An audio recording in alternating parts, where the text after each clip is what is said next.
Hi, everybody. Welcome to episode 24. Can't believe it. Here we are, one full year into this. Yeah, episode 24. And I'm here with co host Sam Lee, and we're about to get into a fun one. Yeah, I think it was just natural for us to kind of wind down the year, talk about plans during the upcoming holiday season. And of course, happy holidays to everybody out there listening. Um, we naturally talked about goal setting just because it is that time of the year.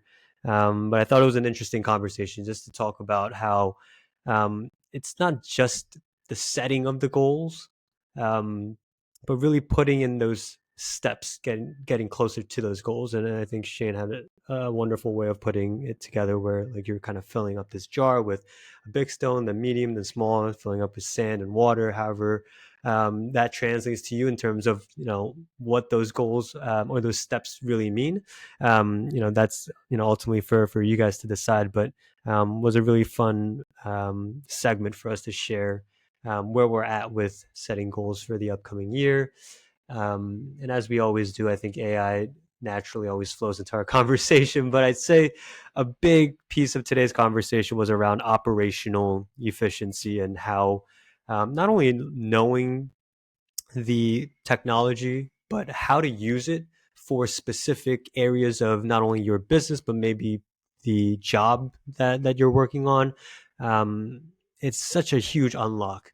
It creates more time for you, might create more value for you to provide to your clients, makes you a more invaluable piece in a team.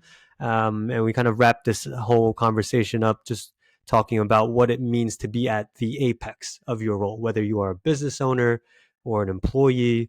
Um, I think it's a good time of the year to take a step back to assess what your answer to that question is and how you can get towards that place. Whether it is you as a business owner building a business that is worth selling, or creating expectations for your role as an employee that is kind of the ultimate standard. So hopefully you guys find some more value in our conversation today. It is the last one for the year. We'll be coming back hot and firing on all cylinders next year again. But we really want to just thank you all for giving us a little bit of your time and listening to us chat about all that goes into running our own shop and sharing all of the fun things in between. Yeah, enjoy. Happy holidays and New Year. See ya. Hey Shane, Hey, Sam, how's it going? it's going good. How are you? Pretty good, pretty good. We're just we're coming into the weekend hot. Last weekend before we head into the holidays, so it's Friday before, just trying to keep everything together heading into next week. I think if you blindfolded me, and tell me if you feel this too, if you blindfolded me and just tuned me out of this world and just asked me, like, what time of year do you think it is? And like, I didn't know it was cold out or whatever.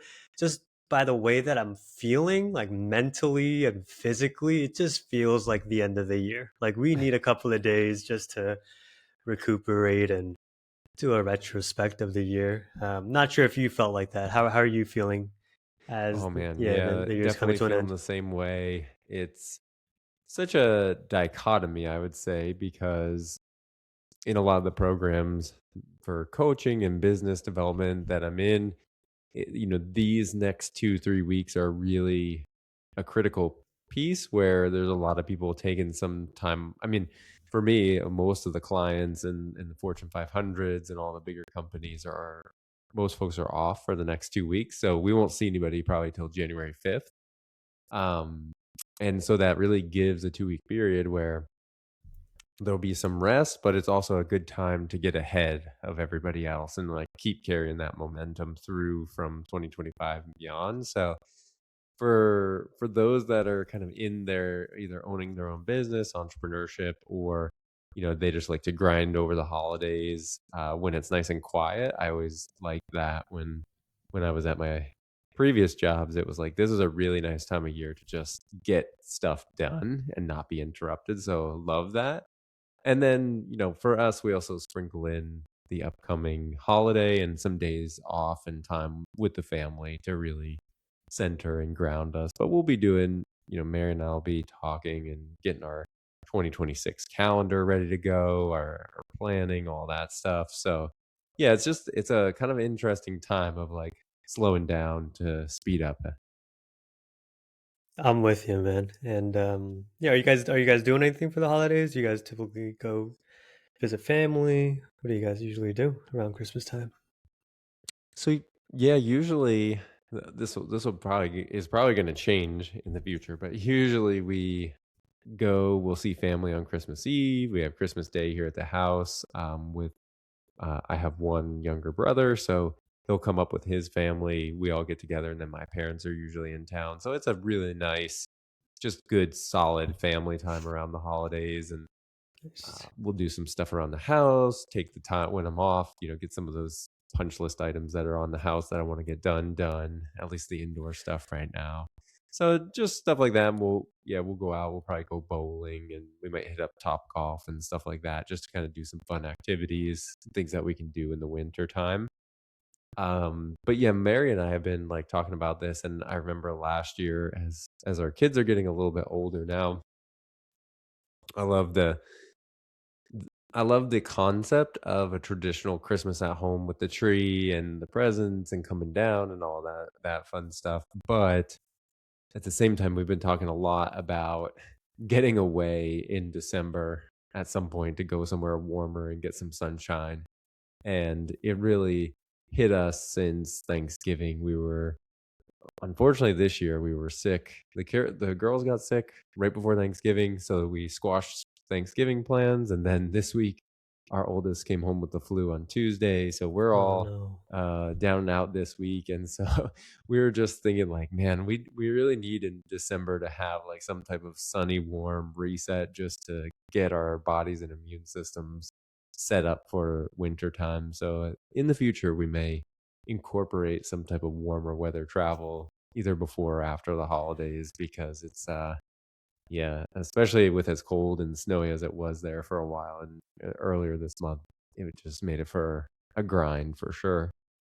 Yeah, I better see some palm trees behind you around this time next year, man. Like that, at least for the girls and for Mary. Yeah, that'd be nice.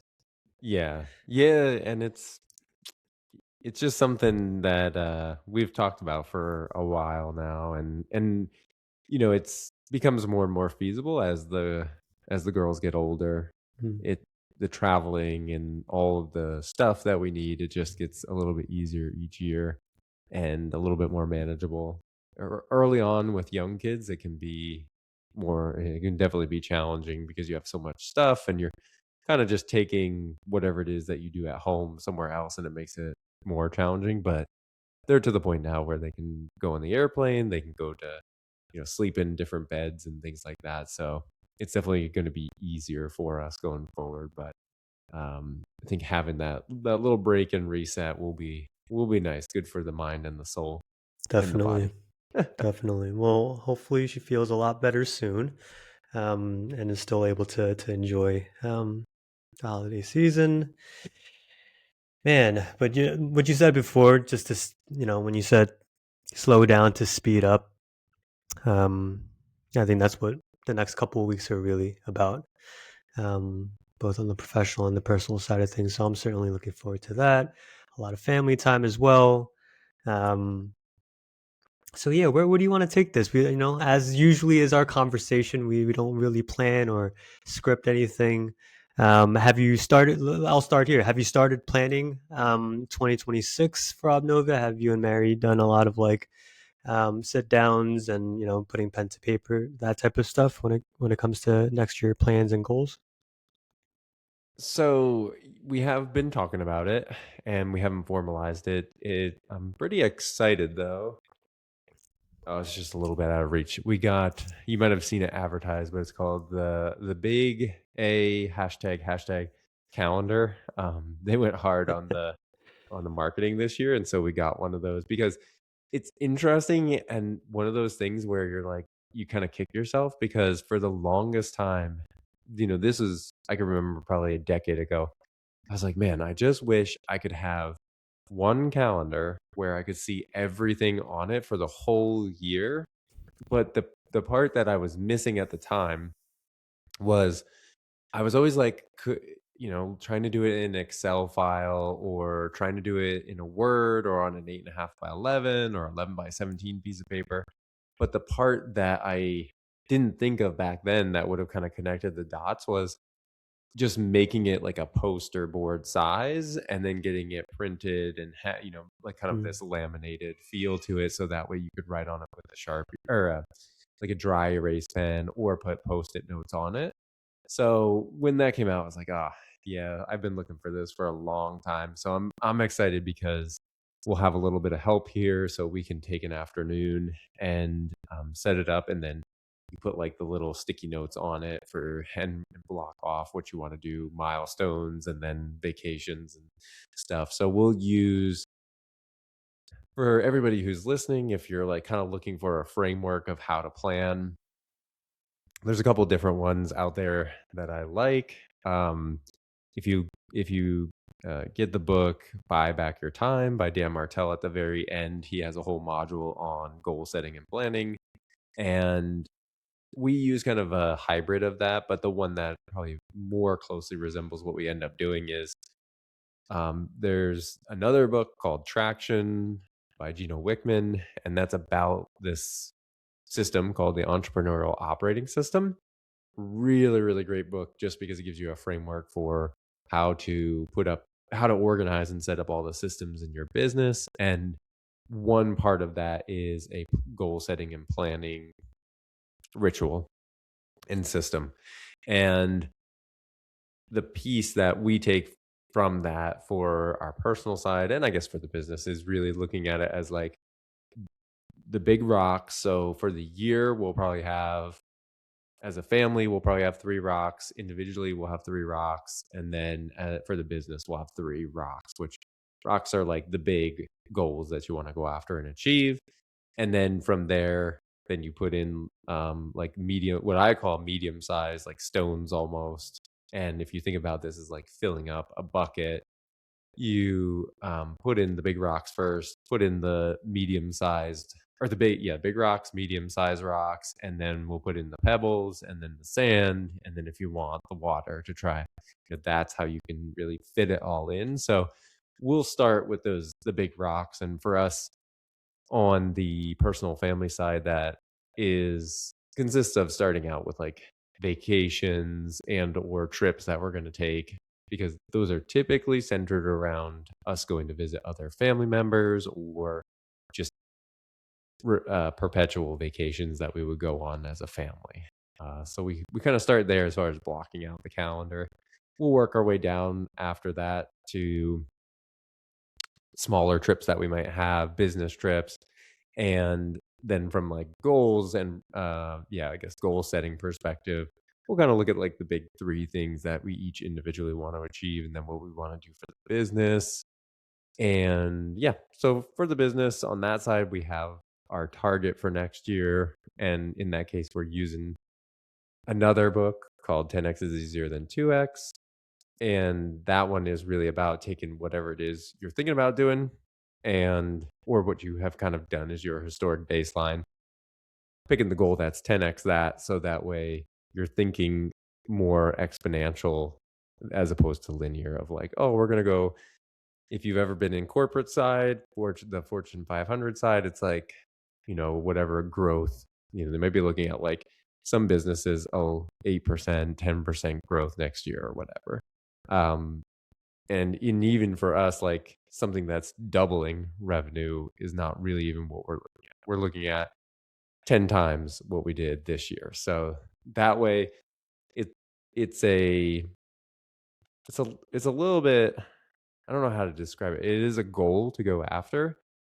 It's like setting just a really, really high bar, and we'll have a realistic kind of bottom line floor to that, and then a realistic, and then but we're really always guided. I guess our North Star will be that 10x goal. I was going through a similar exercise last week, and it's funny because I think setting the goal, both like the realistic and I think the word you used last time was like an audacious goal. That part seems to be the easiest for me. And then once you start backtracking to like, what are those individual things that you can do on every Monday or every Tuesday, kind of breaking those mini steps down that ladder up to either of those goals, I could really side with the people who get kind of confused around like, so what am I actually doing it for? Is it for the audacious goal or is it more for the realistic goal? And I struggled with that a little bit during one of my sessions of like thinking through not the goals, but the steps that I want to take to get closer to that goal. And I found it was a classic like perfection over progress moment of like, stop trying. Like I was telling myself, stop trying to control every single thing you're doing. It's more about the doing that this exercise is trying to force me to do. But yeah, when you're just kind of distinguishing between those two goals, it just reminded me of just that, how like you can have two separate goals and that's fine. One's more realistic, one's, and with, in all honesty, like in a perfect world where you have no distractions, you feel 100% every day, yeah, that audacious goal might be achievable. But that's not really what that goal is like meant to do. What it's meant to do is really to kick your butt, to force you to do um, those activities that you might shy away from. And, you know, because that audacious goal seems so amazing, it almost forces you to charge at those activities that once you would really find every reason not to do. So I wanted to share that because I had such a tough time, dude. Like coming up with all these little activities, which I'm always good. If I tell myself I'm going to do something, I end up doing it. But I was finding myself having to validate and justify each and every task and how it ladders up to which goal. Is it the realistic one? Is it the audacious one? Like if it's for both, then I like my mind was like that's the perfect activity, and so I tried to just chase those types of activities. I got into this crazy place, which I thought it was. Now looking back at it, I think it was a very reasonable like exercise. But while I was in it, I was almost laughing at what I was doing. Like, this is ridiculous. Like, is this even a productive session that I'm having right now? Um, but when, you know, push comes to shove and you kind of look back at some of those moments, you realize it is a really valuable exercise. So, if there's people putting some time aside to set goals, but more importantly, to put like steps towards getting to that goal, whether it's a crazy goal that you have or something very realistic, don't overthink too much what those activities are. Put some thought and you know really tie in, you know, annual to semi-annual to quarterly to monthly to weekly, daily, all those goals. That process definitely like works, but don't overthink when you get to like those little bits of activities day in and day out. Don't try not to overthink how, you know, what I do right now has to impact where I'm gonna be in 12 months.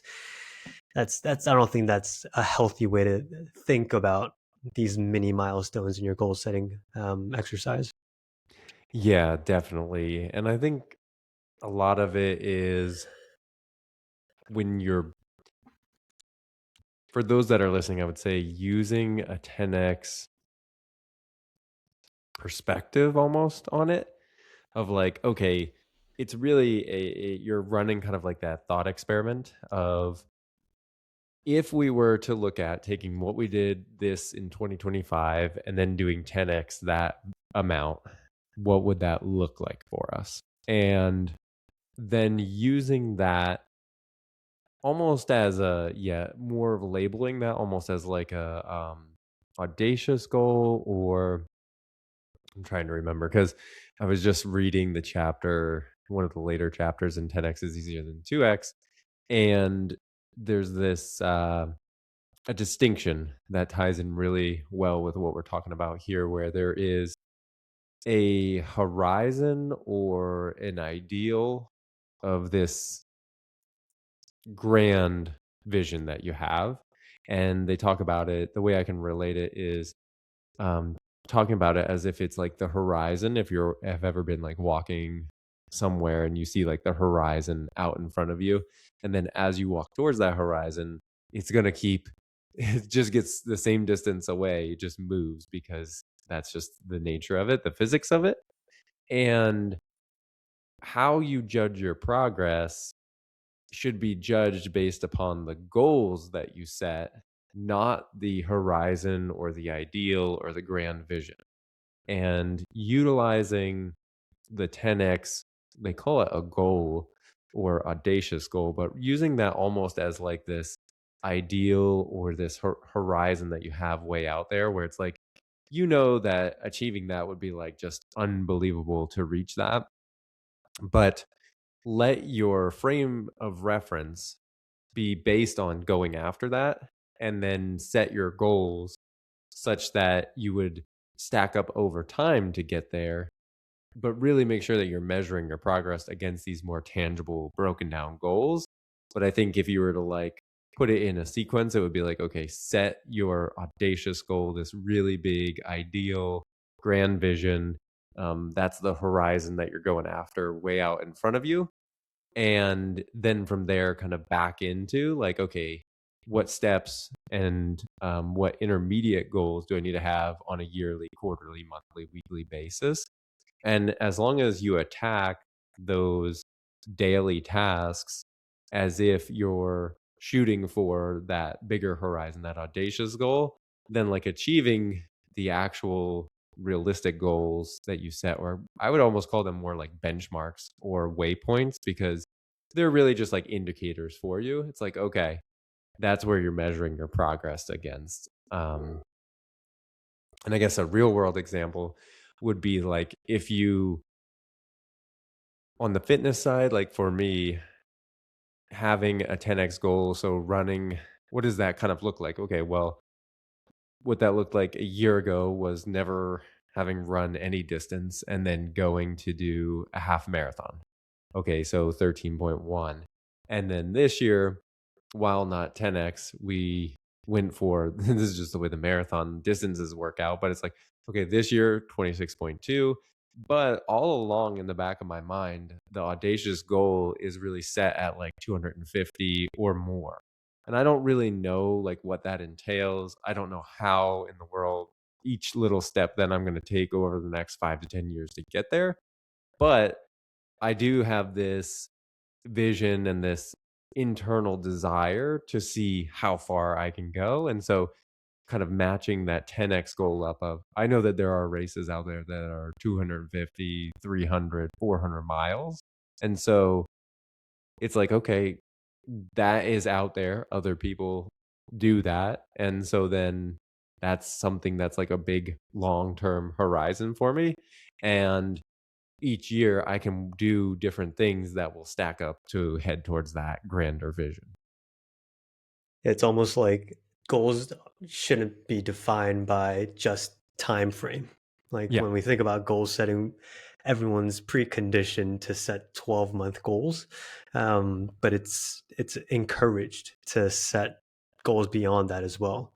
Um, yeah, the fitness one's always a great parallel because it's so much more relatable, right? For a lot of people. Um, like even for the marathon, like I think we all had our goals, but we certainly, I think it's actually hilarious. Like the two friends that ran the marathon with me as a group, we all would talk about like our goals publicly with one another, like, but we all knew that we each had our secret goals as well. And that secret goal was kind of like our audacious goal that like we were almost too afraid to put it out there in the world because it was so audacious. Um, but it's bringing me back to like the days of training and how, the goal setting exercise that I'm doing for my business has a lot of similarities to my approach to what I did for the marathon. But yeah, I think I've done a couple of sessions now. It's been really fun using, yeah, I've been using ChatGPT projects a lot for this. Mm. Mhm. Um, Starting off with like just the executive team, but then having kind of breakaway conversations with each individual, whether it's the Mhm. CMO or COO. Um, And yeah, it really feels like I'm kind of part of a team or that I've created a team around me. We'll see how it goes. I mean, I find that, as conversations grow, things might get a little lost. So I am a little hesitant as far as how much I'm going to rely on this project to be kind of a bank of memory for me. I know it's going to be great, but I'm sure there's going to be some areas that I find different solutions for. Like as an example, one of the difficulties that I had this year that I want to solve for into 2026 is this what I'm calling like a content vault. So Mhm. whenever I talk to a client or I'm exercising, I have an idea that I just want to put down somewhere. I'm going to try using one conversation within my ChatGPT project, which is just me and my CMO, and it's called Content Vault. And I could just splatter it with brain dumping any thought and asking the CMO to just add it to our memory bank. That way, every single month I can come back to that vault, ask for specific content topics, and get my like LinkedIn posts and my marketing messaging pretty much figured out, not completely done, but planned out for the next 30 days. Previously, I was just using like my Monday board or an Excel doc to just like manually keep that fresh, which I thought at that time was good enough. But in terms of how much content I want to put out there, yeah, I wanted to solve for that. So it'll be interesting to see how good ChatGPT's project is for a pretty specific use case like that, at least for me. But I'm sure it resonates with a lot of people out there in terms of leveraging this feature to almost be like a counterpart or an assistant, and in this case, more like an executive assistant or an executive on my team. Yeah, that's the more and more I think that folks have been coming up to speed and integrating AI, and those folks that are, kind of way out ahead that either I follow on Instagram or Twitter X, or just in the groups that I'm a part of. The big theme that I'm seeing is there is hours to be saved, and there is benefit and value in automating and integrating AI into your workflows to actually do the work. So produce the spreadsheet, do the research, do the report, generate the proposal, like all of that. But that the bigger unlocks are really around treating the LLMs as a thought partner and a planning entity with you. And almost like you said, having your own board of experts and executives to consult with is like super powerful, because if you think about it, automating workflows has been around for a while, and now with AI, like using it to generate deliverables is great, and it's a huge unlock. But the thing that people, myself included, that and all of us kind of had this startup entrepreneurship phase, and even in your mid to later career, the one thing that we, or I at least, never really had access to was consistent, progressively growing training, or progressively more difficult or challenging training, in order to help me grow in the areas where I was weak.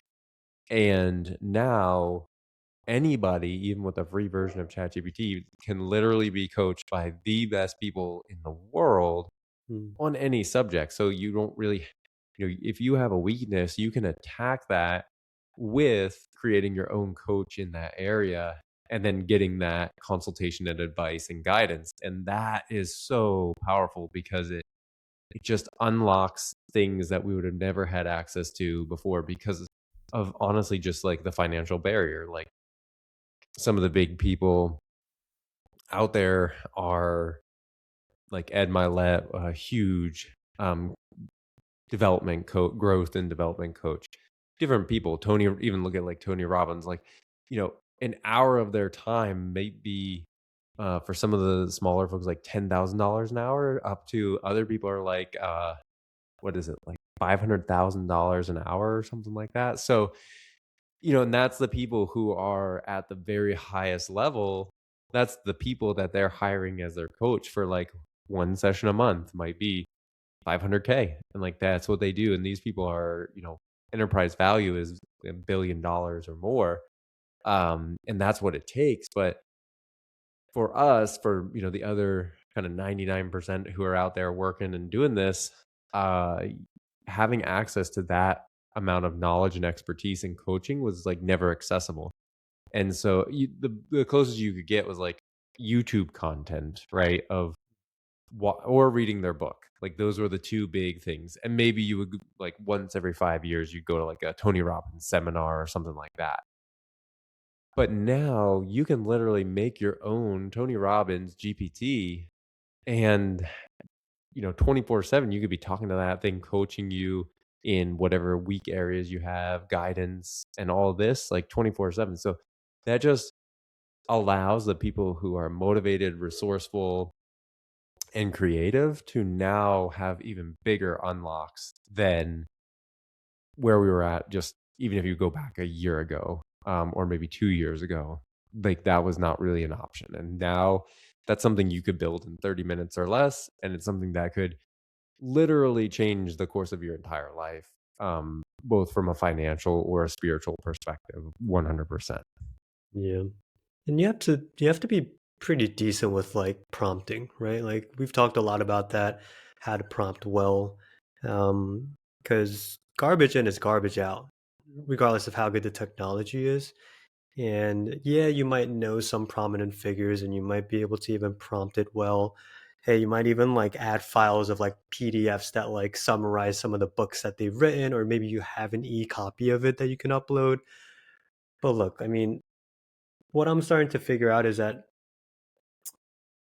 large language models, like, it's so accessible, right? So I think there at least was an initial fear of like, at least for me and my business, like, wow, there could be someone out there with zero experience in SEO, but is a master with large language models and prompting and automations and agentic workflows that could put me out of business in 90 days. I still have that feeling actually. And I think there's going to come a time where like, I do have to take things like that a little bit more seriously, like these types of threats to my business.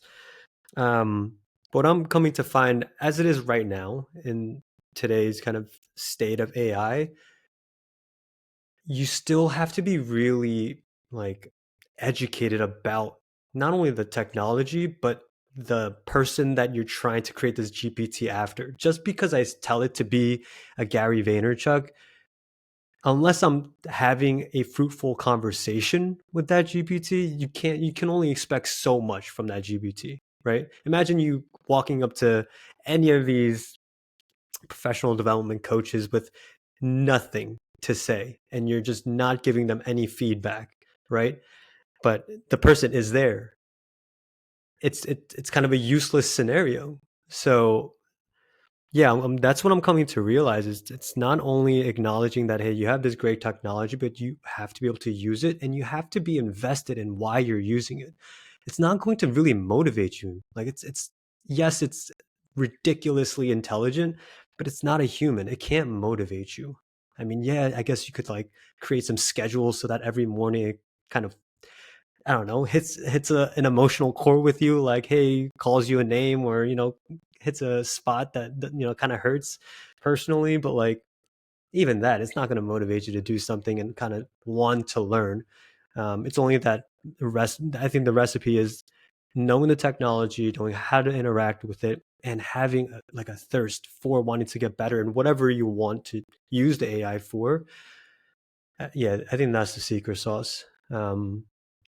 Yeah, and I think even just 6 months ago when we started to talk about AI a lot, I was predominantly filled with like a lot of fear because I thought anyone that just had access to it can manipulate it to a way where like they would be a trillionaire the next day.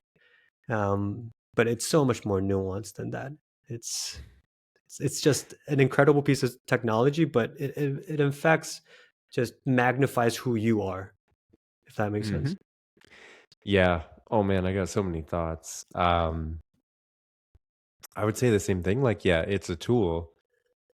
And over time, the people who know how to use it will, I think that gap will be much larger than those who don't compared to any other technology in the past. Like, if you think about somebody, and there's still people out there today who don't have a cell phone, who only use a landline, versus let's just say somebody who's like in their late teens or 20s who's just on their iPhone all the time. Like they're just an expert on their iPhone.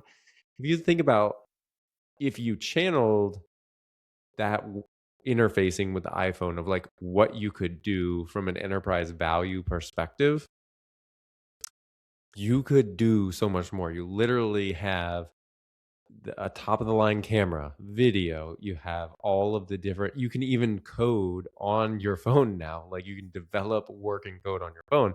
So with Claude Code, and I'm sure there's others out there.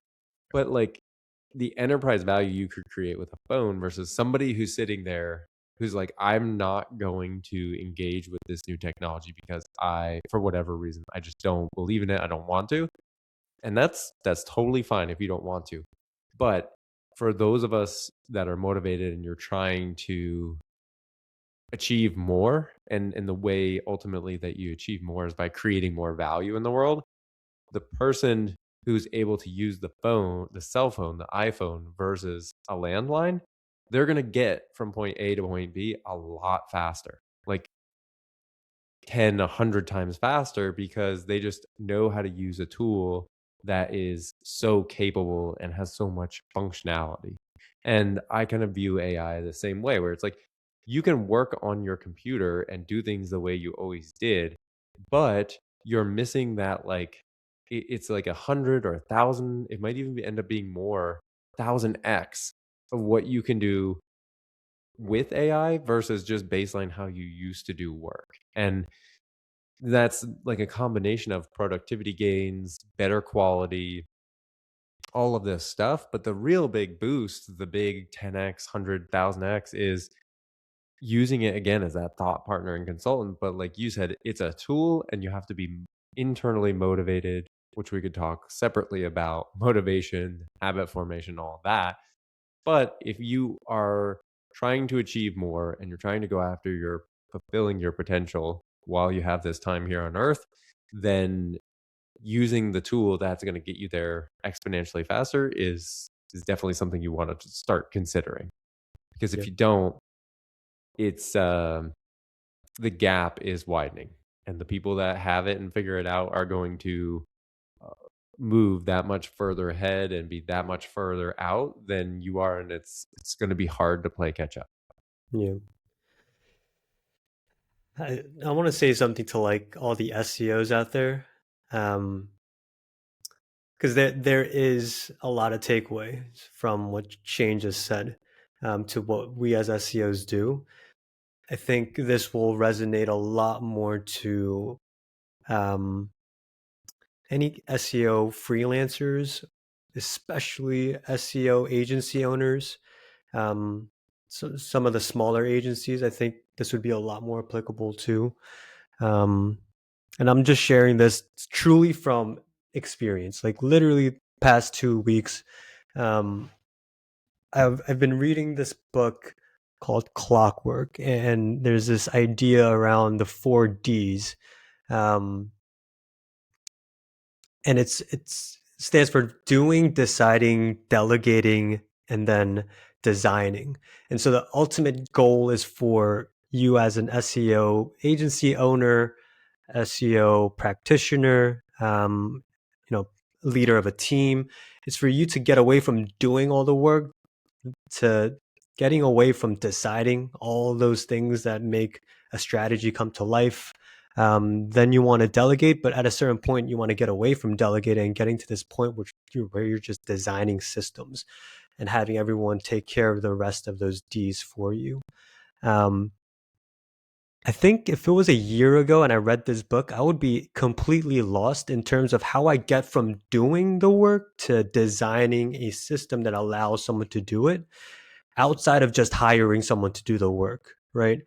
Because I think one of the big learnings, and Shane, I'm sure you can attest to this as well. It's not as a business owner, as an entrepreneur, it's not just about doing the service or selling the product. It's about doing it better over time, incrementally, to increase margins, to whatever the value is that you get out of that. It's not just about doing it, but creating systems for it to happen more efficiently.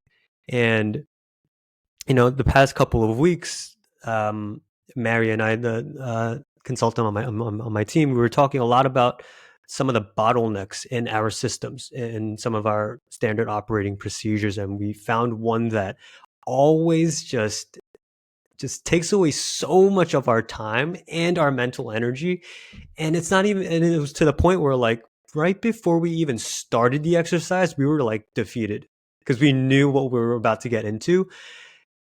And that was the last I was going to hear about this, because I felt it as well too. Like, this is one of the hardest steps, I think, in creating or auditing a website, which is segmenting every single page by its purpose, its funnel, like where it falls within the buyer's funnel, and the type of page that it is. It sounds easy to categorize, but when you're doing it across 10, 15 domains, call it anywhere between 1,000 to 40,000 pages per domain, like, that's a lot of time. We found ways to automate to a certain degree, but we took time the last couple of weeks because we knew that this was just going to buy back a lot of time moving forward, to create a script that does this for us. Now, a year ago, without our knowledge in how to use and prompt large language models, I don't think I'd be done until today. Like, it would have probably taken a full year to do, to be really honest. I probably would have hired someone to figure it out for me, in Yep. fact. Yep. Um, but man, like, this is a specific example and a case study where, if I wasn't, going back to your metaphor, if I wasn't that kid that is always on my phone and learning about this new technology and how this camera works and how I use and download apps and all this stuff, like, just that's just not the technology anymore. Now it's just large language models that we need to really familiarize ourselves with. If I wasn't curious about this, the last 2 weeks would have been, it would have taken a lot longer. It would have been a lot more expensive. And kind of the value that we're getting out of this is that now we don't have this feeling of dread, right? When this task is going to come up, and it's inevitably going to come up. Um, and it's just, again, the fact that now I can focus a lot of my time on that designing, where now we can have other people doing the doing and the deciding and the delegating. Um, Understanding how to use large language models, I think, has really given me the opportunity to be the operator of a business a lot quicker than it would have been possible many, many years ago. Oh man, 100%. There's so much baked into that. And for those of you that are listening, might be newer coming in, SEO, search engine optimization. So Sam's background is all in that side of the house. So gaining visibility online through your website. And what you described there is a really great example and real life application of this theory from the book The Goal, which I think most business owners out there, if not all of them, should consider reading it. And for anybody who's in engineering, or you just like process optimization, it is such a fun story. I mean, I'm an engineer, and it's based on manufacturing, and it's a fictitious manufacturing facility, and they're optimizing it. But the principles from the book apply to any business. And really, what you described is this: the theory from it is called theory of constraints. And if you really want to simplify it, it's just looking at a process and finding the one constraint or what we also call a bottleneck in that process, and then just attacking that ruthlessly until you have made it not the constraint or the bottleneck anymore. And it doesn't really make sense to go and optimize or build automations or do any of that on another step in the process until you address the bottleneck, because then you're just you're misappropriating resources, time and energy. And so to hear you go through and do that naturally and almost instinctually is so cool, because when I work with clients, I tell them the same thing. I'm like, they're always like, well, what if, this, that, and the other thing? How do we actually like uncover this? And I'm like, well, we can run through some exercises to really drill down. And I've done that and it's successful. But to be honest with you, most of your managers or the people who are frontline boots on the ground doing the work, if you poll enough of them, they're going to know by that gut feeling of like, there's always this process or a few of these steps in the process that are dreadful and it causes friction. Everybody knows them, everybody has them. And there's a pretty good chance that those are the bottlenecks because everybody can feel it. They just don't know what to do about it or how to address it. And so for you guys to be able to go in and now, like you said, you can address that. We can address that in a matter of a few hours by using AI to not only write the script for you, but you can just go in and say, hey, here's the step in the process. Here's what I want to do. I want to go scrape 40,000 different pages and I want to get these outputs and then work with it on a planning fashion and then have it build you a script and then go in, execute it and use it. And then, if you needed to manipulate that data or check it, to have it like, hey, here's the results, go check this against some of the pages. It could go do that. And then over time, you can utilize that to monitor how that process is performing for you. And it's just kind of this infinite loop of opportunity. So that's now so accessible. And if you aren't leveraging the best state of the art tools to help you in your business and your life, well, then there's not really any other excuses because you're not using the tools that could help you ultimately gain and fulfill that highest potential and generate that value, highest value. Yeah. And man, the innovation, we talk about this a lot, but the innovation in this space is crazy. Like the image generation tool that Google just released and then now OpenAI just released.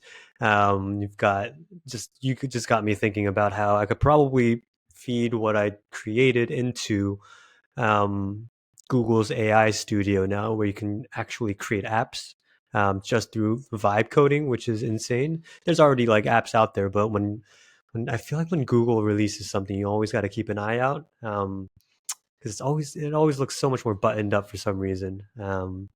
Maybe just some brand loyalty and brand bias here, but yeah, the man, the potential is so limitless, which is such a crazy thing to even be able to say when it comes to like creating websites or apps or tools. Um, yeah, that your team can use, that your client could even use.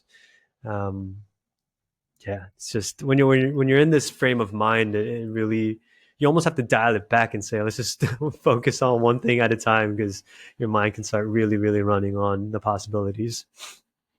Yeah, definitely. And one thing for those listening out there and are hearing this, and maybe you're feeling like pretty intermediate to advanced with your AI game as far as like ChatGPT or Gemini or whatever platform you're using and kind of leveraging. One thing I would consider to start messing around with to this next level is, and even a little bit for you, Sam, is thinking about not necessarily having to do everything inside of ChatGPT, like a project or something like that, but now being able to take, and a good example would be Replit or Lovable, or there's Bolt. Well, I can't remember if Bolt's automated. Bolt might be an automation, but let's look at Replit and Lovable and Cursor at least. And what you can now do, and I haven't caught up on this, but this is like as of the last few days here, is ChatGPT has connection to, I think, Replit or Lovable or both. But where my mind goes is you could now make a fully functioning app where you literally put in, I don't know how exactly you identify all these pages or whatever, but let's just say it uses a standard main domain URL, and then you do some steps to go out. You can make an app for you and your team where you literally put in whatever input variables you would normally do to start that process, and it's just a web app that you guys can use, and you have like a login or whatever, and then you put it in, you run it, and it has the script, and then it can take all the outputs and whatever other stuff that you have, you can make this live functioning web app in, I mean, I've seen I was on a course earlier today. We built out like a lead magnet, just a little like online calculator for ROI using AI, and that was like 45 minutes from idea to fully functioning. So I think for something like that, that you guys have where you already have the process, you have the steps mapped out, and now you're just trying to make a container, almost like a piece of software or a tool that's just cleaner, easier to use, stores things, that has a database on the back end for you. It's worth considering something like a Lovable or a Replit or a Cursor, because once you build it once, then you've got it. You can always update it and change it, but it just makes it that much more useful, um, as opposed to like in some cases like that ChatGPT project or whatever it might be. Um, when you're talking about your idea log, it's like, oh, that's a perfect idea for a little software tool Mm, where you could like down, if you really went that far, you could put it on the app store for your iPhone. That takes a little while, but even let's just say it's web based, you could just open it in your browser, and then it has just a really sleek user interface, and you could like voice to text into it or whatever, and then it could like be a board view or whatever you want to take it. But like, and the beautiful thing is you can build in now the AI models on the back end of all that and the database. So it's like a full scale solution. Um, and a lot more, it's just easier to use sometimes than going into ChatGPT. But not to yeah, say that there's anything wrong with that, but the possibilities with building your own, whether it be like a website design, a web app, your own custom app, own custom piece of like full software with user authentication, username, database, all the features. Like y- anybody could do that now. yeah, You just have to ask the questions, and it kind of guides you through it, because it's like basically programmed to be an agentic software builder and like programmer. So like if you don't know, you're like, I don't know, and then it just asks you questions. It's like, okay, well, I need to know about this, and you need to know about it. Do you want this feature or not? Yes or no? And you just do that, and then boom. yeah, yeah. I have so many Google Colab notebooks right now that pretty much is a container of scripts, and it has a specific output. Like you'll add a domain and spits out the output that you're looking for. But I have been noodling with this idea because I've seen this one platform a few times now. One from a client and one from, I think it was just another conversation that I had with another SEO in the industry. But the software is called Dust, and I think it's probably similar to a Replit, but it's an app. I think you're already just purchasing a pre-packaged app that you can now then connect your choice LLM with all of your knowledge bases, whatever those documents are. From that point, you just start creating agents, and what these agents do will is determined by what you want it to do, right? Take this script. You'll need these source documents to take action based on those scripts. And yeah, well, when I see some of these platforms set up, in one in particular, they have agents for literally anything you can imagine, whether it's marketing, copy, or business planning, annual planning. Um, and when I saw that, and then when you were just describing, the possibilities as well, like having an internal software that my team can use for anything, right? It could even be like a knowledge base of my brain. Like you can talk to this one agent that has everything that I've ever created in my Google Drive, and maybe that'll work, maybe not. But at minimum, there are standard operating procedures that we can put into an application form that otherwise would require a little bit more manual lift, maybe a 15-minute call here and there. Um, but yeah, I think creating these various tools that are accessible to, right now it's just a team of two, but as we grow, that could be such a huge unlock. And I would love to be in a place. That's like one of the driving motivations for me to get to that point where like I'm just designing a lot of these things.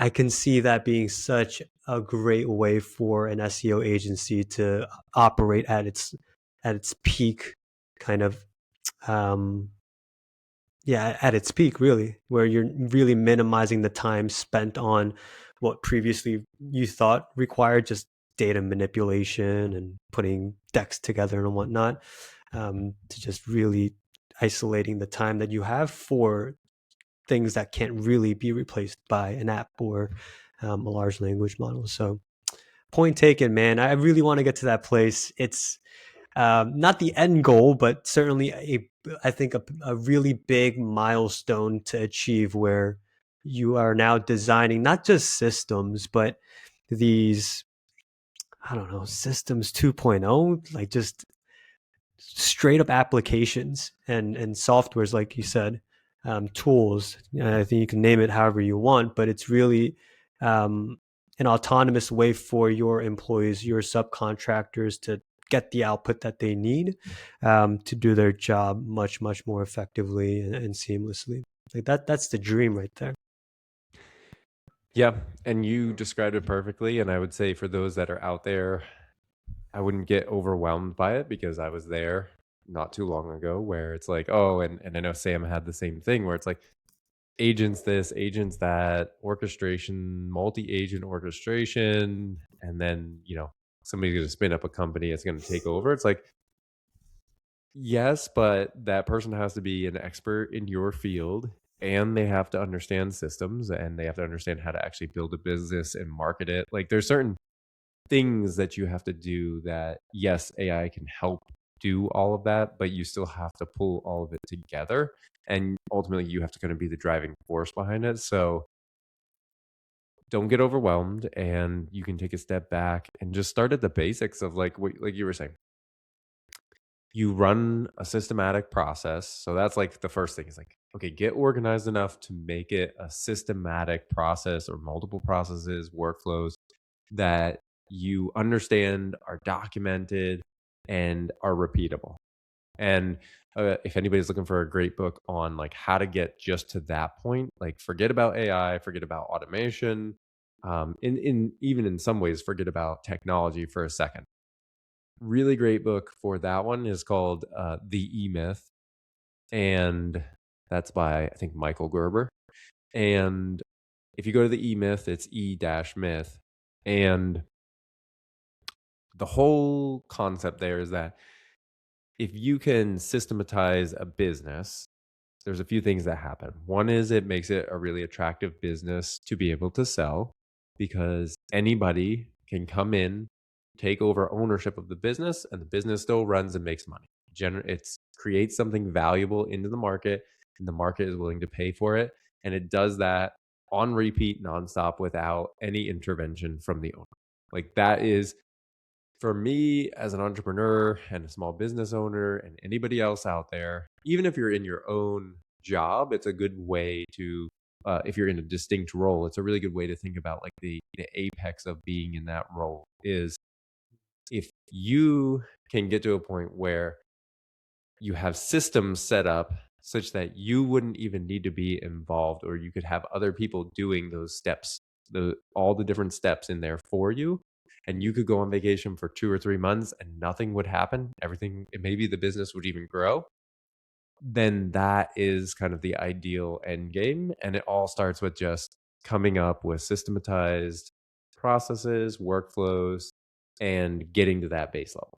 Once you're there, then looking at things like just traditional automation, which is a great way to save time and energy on a lot of different stuff. But and then beyond that is starting to layer in AI. And then beyond that is to start creating some of these agents and then start orchestrating those agents. But the really big fumbling point I think that a lot of people are going to have with building agents and then getting them to work inside of the workflows is one, the workflows aren't defined enough to be able to communicate that and get the agent to work properly and do what the people in your business do. And two is the data is too disorganized and it takes human discernment to find oh what okay, we have three versions of this proposal, like which one am I going off of? And usually, a human will know, okay, well, we worked on three revisions. This is what changed. There's some history and memory there that it won't have access to. So you have to have that clean, structured data for it. And so that's kind of the big hurdles coming forward. But for sure, um, when where you're at and starting to look at building these applications, tools to help those workflows and maybe take up entire workflows in themselves. Once you got that, then you can start connecting those in together, and like you said, putting some AI on top of that to make it an agent, and then you're off to the races. Yeah. And look, I know we didn't talk too much about just like what we're doing currently for our businesses, but I think that's just the perfect opportunity for you to plug a little bit about not only the class that you're running right now, but the accelerator program that you guys are planning for in the new year. Is there a date in mind right now? I think it's a perfect segue because our conversation today could have been very overwhelming to someone who isn't thinking about large language models and just AI enablement as much as we are, especially not as much as you are. But I think you are providing a great forum for someone to not only dip their toes in, but even if you are pretty well seasoned in this area, is a very great program. So, yeah, do you guys have a date in mind for next year where, yeah, you'll be running this accelerator program again? And what is this program again for those who might not know? Thanks. Yeah, so we're excited. I got actually two things that could be useful to folks out there. I guess three. So first, to answer your question directly, we ran the fall AI accelerator. We actually have a bonus week coming up next week with some really fun stuff where Nice. we're building like a lightweight chatbot essentially to answer questions about the entire course that our participants will get. So that way you no longer have to go back through and watch all the however many hours of content, like over 20 hours of content. It's in a chatbot format, so that's going to be exciting. Nice. And in the spring, we're revamping the program just a little bit. We're gonna call it the act. This spring is going to be the activation AI activation program, and we're running it 8 weeks again. There might be a bonus week or two. We'll see. We always like to over deliver. So, um, yeah, we have a date. March 24th will be the first day of the course, and then the cart for registration will close. A few days before that. And what we do is it's an 8 week program. We're mostly focused on technical SMBs, but really anybody can attend and would get value out of it. But a lot of our examples are in the engineering, industrial manufacturing, fabrication space. And we bring folks in and go from kind of zero or light usage, just disjointed AI use, I'll say, or Gen AI usage, to building foundations and fundamentals and then going all the way through, okay, how do we actually utilize ChatGPT projects or Copilot notebooks? How do we build out Copilot agents or ChatGPT custom GPTs, start leveraging those? How do we prompt? How do we start getting our data together? And then how do we start putting some plans in place to further adopt AI? And so the folks leaving are at this definitely advanced level to where they're confident integrating and architecting AI solutions inside of their business. And that's a perfect segue for kind of what's next, right? And so after that, we actually have, we'll be starting in January, a limitless group, so limitless AI group, where we're going to bring a select few people out of the courses and other people who are proficient and proven to do a little bit of, I'll have frameworks weekly, and then we'll meet every week for about 90 minutes, go through a framework or a teaching or a lesson, and then the rest of it is just Q&A, hot seat coaching to see, what are the people hung up on, where are you seeing traction, what are some things that you need help with. So that's out there for a more group perpetual format. And then the last piece is one-on-one coaching and advising, where we'll come in and then help with custom solutions, development, implementation, and advising, whether we can take you so far with that planning and development and coaching you up on it, or if you get into the point where you're like, we want to really like build this and bring it in, then we've got a huge network of trusted partners that can do all these little nuanced things with databases and building out RPA and agents for you, both kind of at an enterprise scale or like a SMB scale. That's awesome, man. All right, guys. Well, look, you guys want to get some more information around that, you know where to find Shane Chalupa, primarily on Instagram. Also posts on LinkedIn, but Shane Chalupa on Instagram is, I think, ideal spot to connect with him. For myself, I'm heavily active in LinkedIn, so find me there for any of your SEO questions or needs. Yeah, we're right at time. Yeah, I think this is the last episode for the year, so thank you all for just being on this journey with us all year long. We'll come back next year with the same kind of fervor for discussing just professional and personal development. Hopefully we'll have some more guests. I think that's an area that we could probably expand our podcast into a little bit. But yeah, otherwise, Shane, I hope you have a great holiday season. It's been a joy, and yeah, I think we could definitely use a couple of weeks off here just to spend time with family and really gear up for what's looking like to be a really fantastic year for both of us. Yeah, likewise. And for everybody looking for you, it's Sam Lee and Key Rise Consulting, primarily Yes. on LinkedIn. And yeah, I just, for everybody out there, thank you for anybody who's listened, liked, subscribed.